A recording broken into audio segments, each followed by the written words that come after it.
On m'avait prévenu que je reviendrais à genoux. Que le quitter était la pire erreur de ma vie. Alors, quand mon richissime ex-mari m'a convié à la fête prénatale pour son futur bébé, sans doute pour savourer mon malaise tandis qu'il paraderait avec sa nouvelle famille, j'y suis allé avec un enfant dont il ignorait tout. Son propre fils.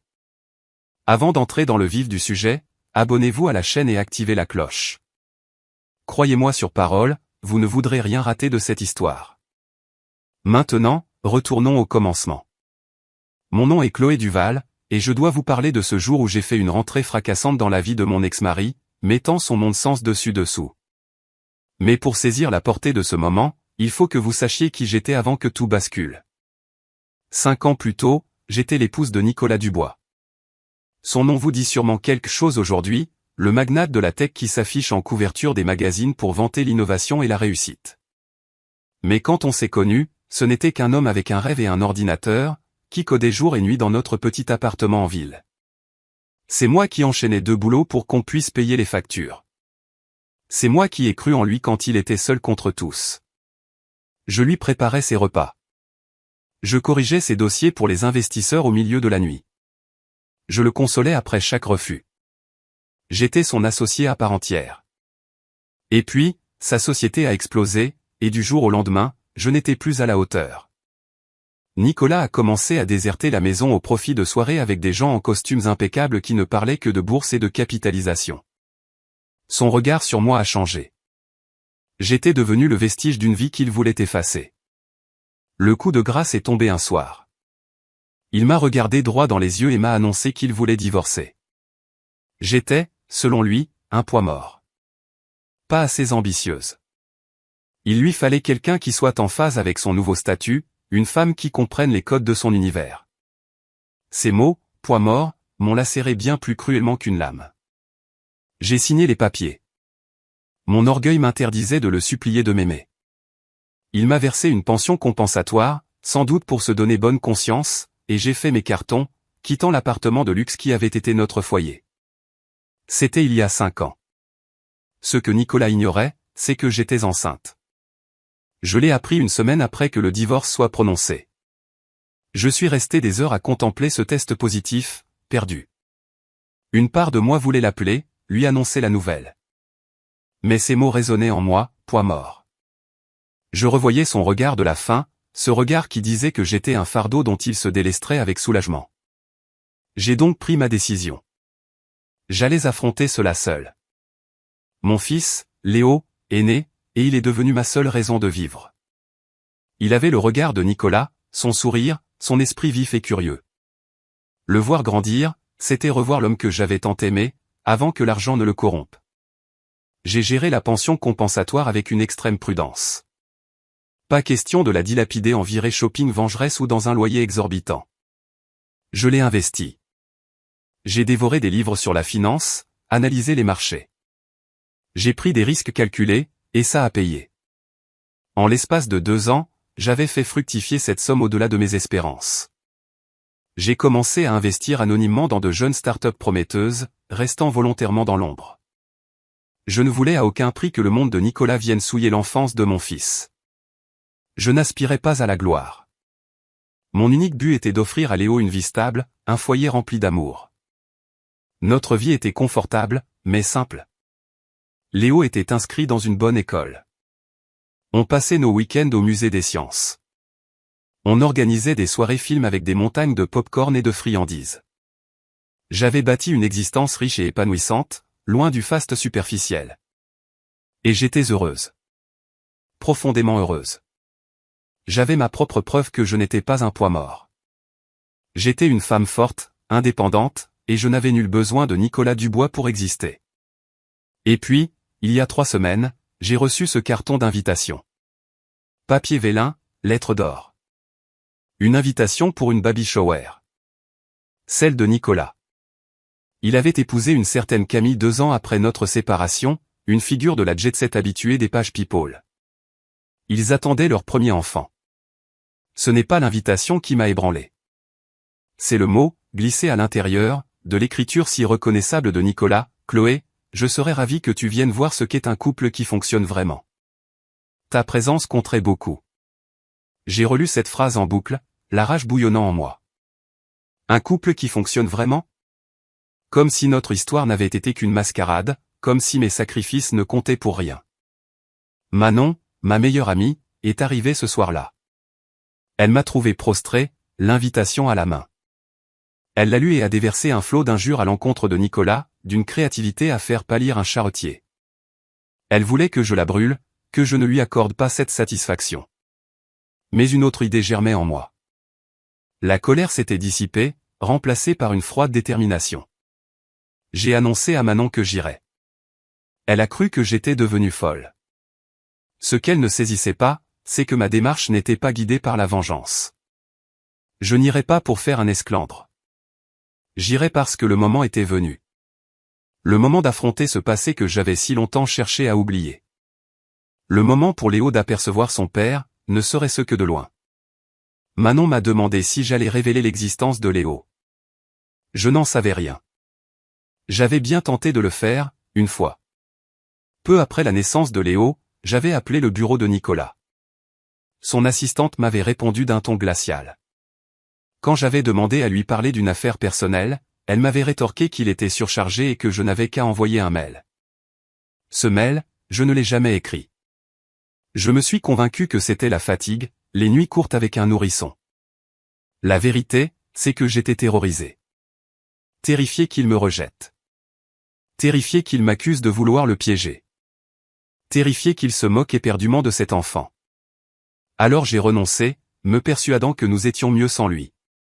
Mais face à cette invitation, à cette note arrogante, j'ai compris que ma décision avait été dictée par la peur, non par la force. Je ne voulais plus de cette peur. Léo avait 4 ans et les questions sur son père devenaient de plus en plus fréquentes. Des questions innocentes qui me fendaient le cœur. Où il est? Il sait que j'existe? Pourquoi il vient pas nous voir? Mes réponses vagues ne suffiraient plus très longtemps. Alors oui, j'irai à cette fête. Et mon fils serait avec moi. Le jour J, je me suis préparé avec soin. Une tenue élégante, mais sobre. Je voulais qu'il voie que j'avais refait ma vie, que tout allait bien pour moi. Car c'était la vérité. Léo, dans sa petite chemise et son pantalon en toile, était à croquer. Il était tout excité, persuadé d'aller à une simple fête d'anniversaire. Dans la voiture de Manon où mes mains tremblaient trop pour conduire, il m'a demandé s'il y aurait un gâteau au chocolat. J'ai ri pour ne pas pleurer. En arrivant au domaine de Nicolas, dans la campagne provençale, Léo était bouche bée. La bâtisse, un chef-d'œuvre d'architecture contemporaine, dominait un parc qui s'étendait à perte de vue. Des voitures de luxe partout, des invités triés sur le volet, coupe de champagne à la main. Un photographe officiel, une équipe de télé locale. Nicolas avait, bien sûr, transformé l'événement en une opération de communication. C'était si prévisible. La main de Léo dans la mienne, j'ai avancé vers l'entrée, le cœur au bord des lèvres. La première à m'apercevoir fut sa mère, Monique Dubois. Stupeur, puis ce regard méprisant que je ne connaissais que trop bien. Elle ne m'avait jamais jugé digne de son fils. Elle s'est approchée, sourire forcé et bise dans le vide. « Que fais-tu ici » a-t-elle demandé, comme si j'étais venu sans y être convié. J'ai répondu calmement que c'était Nicolas qui m'avait invité. Son regard a glissé vers Léo, qui observait les décorations avec des yeux d'enfant. Monique a blêmi. Elle allait ajouter quelque chose, mais sa voix l'a interrompue. La voix de Nicolas, fendant la foule. Il s'avançait, arrogant, affichant ce sourire qui valait des millions.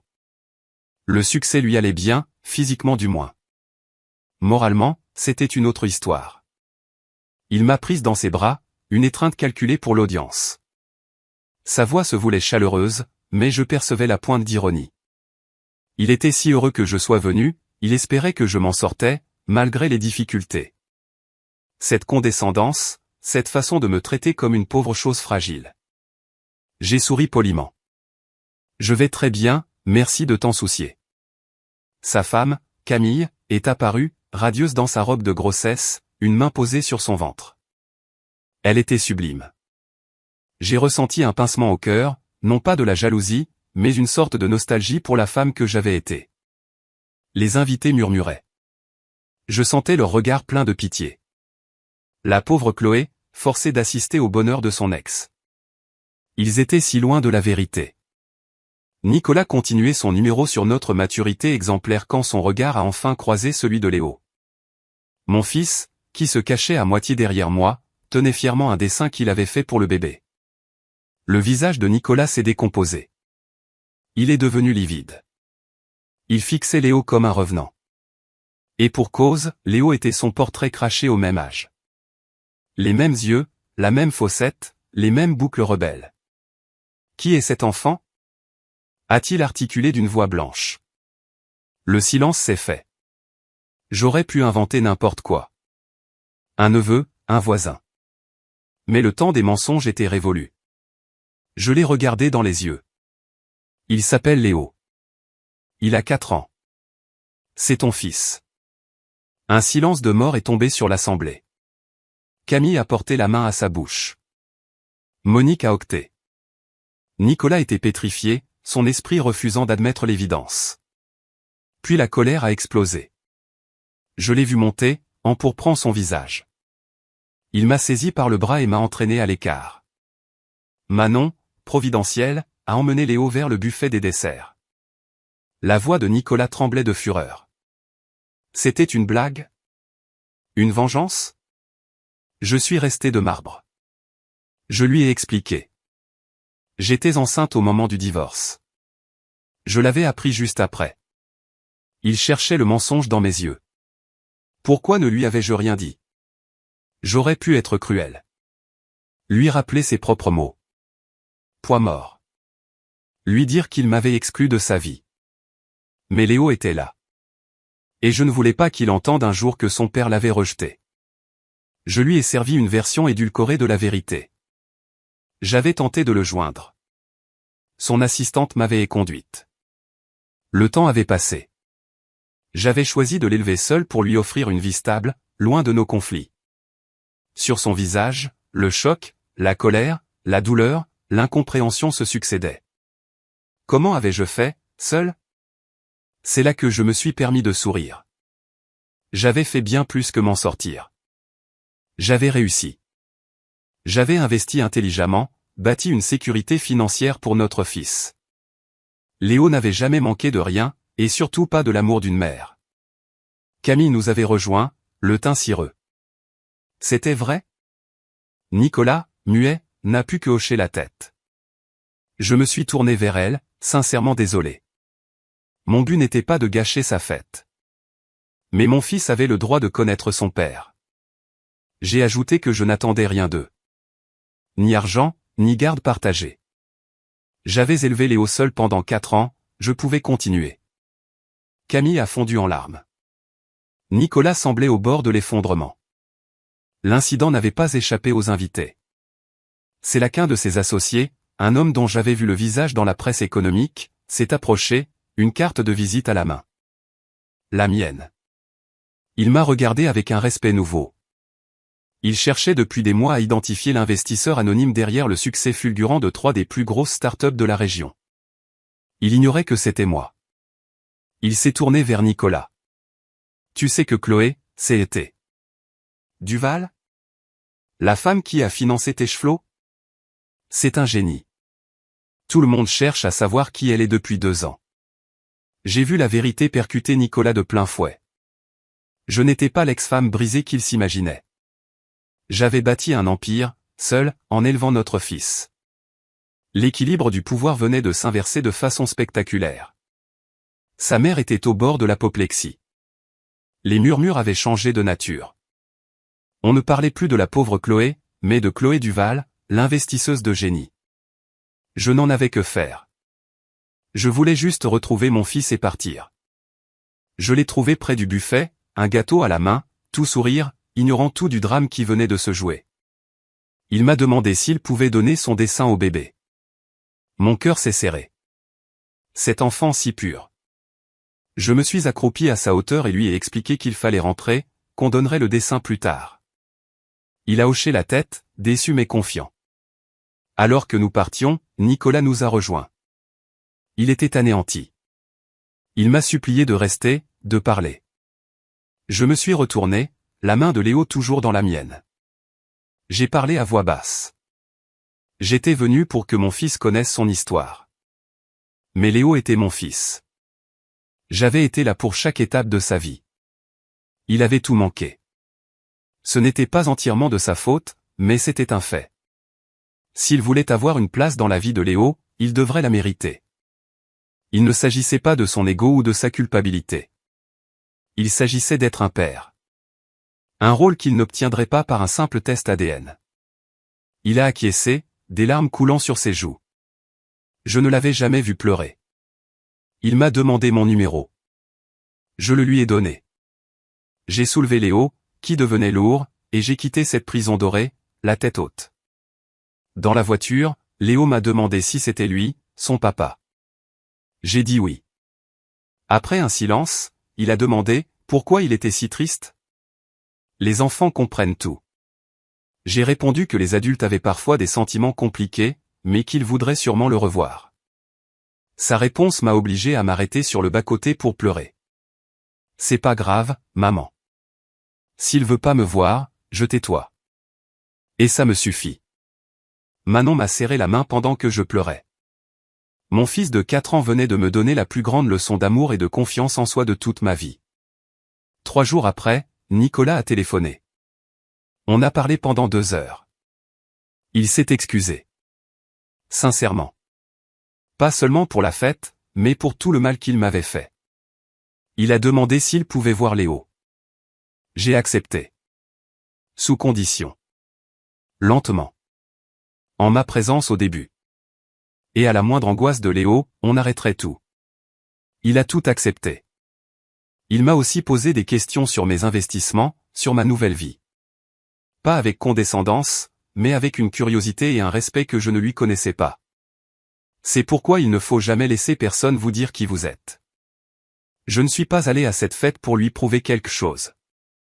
J'y suis allé parce que je savais déjà qui j'étais. Alors, à votre avis? Ai-je eu raison de garder le secret? Ou aurais-je dû insister pour le lui dire plus tôt? Dites-moi tout en commentaire. Si cette histoire vous a plu, mettez un pouce bleu et partagez-la. Abonnez-vous pour d'autres histoires inspirantes. Et n'oubliez jamais, votre plus belle revanche, c'est de réussir pour vous-même, pas pour les autres.